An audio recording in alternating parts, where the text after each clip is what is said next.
remmissä juossut ihan eestakaisin sinkkailu koko Joo, ajan. just. Se oli just silloin tullut sieltä edellisestä paikasta kasvattajalle ja oli pari kuukautta ollut siellä. Joo, Hyvin olet tehnyt hommia. kyllä joo. Kyllä nyt nimittäin just se vilkkaus, sitä me nytkin arvottiin, että kumpi se on, mutta meidän mielestä se pystyi kuitenkin kohdistumaan aina oikeaan asiaan, eikä niinku lukinut mitään väärää asiaa.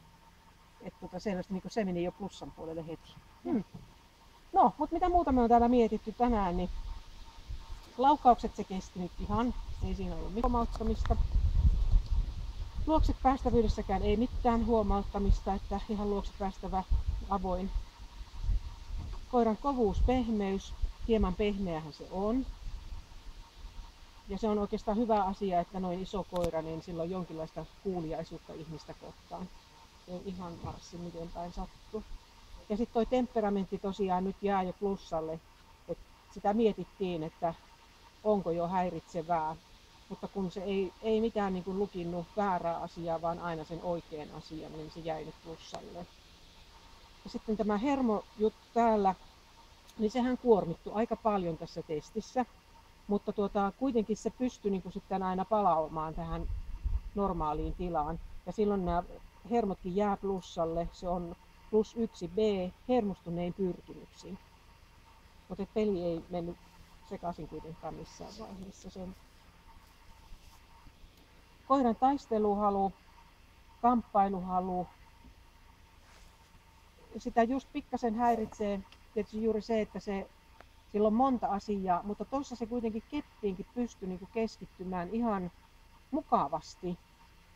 Ja tuolla taistelutahdolla plus, että se sitten vielä tuossa kelkallakin pystyi vähän vastustamaan kelkkaa, niin kohtuulliseen yltää tänä päivänä. Puolustushalu, miten laumaansa puolustaa, niin eihän siinä mitään semmoista aggressiivista puolustamista nähty todellakaan. Et ruksi on kohdassa -1 haluton.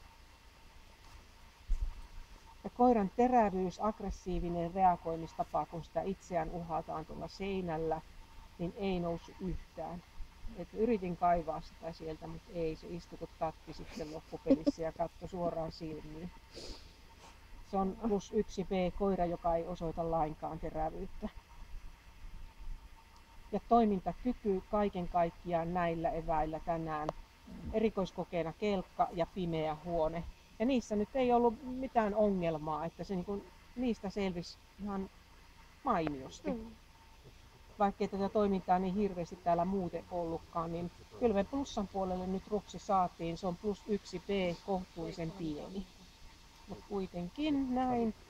Ja nyt tämä lomake pisteyttää. Nämä ruksin paikat on toki tärkeimmät ja ne muutokset edelliseen testiin, niin näet näistä ruksin paikoista hyvin sitten, missä on kehitystä tapahtunut ja mihin suuntaan.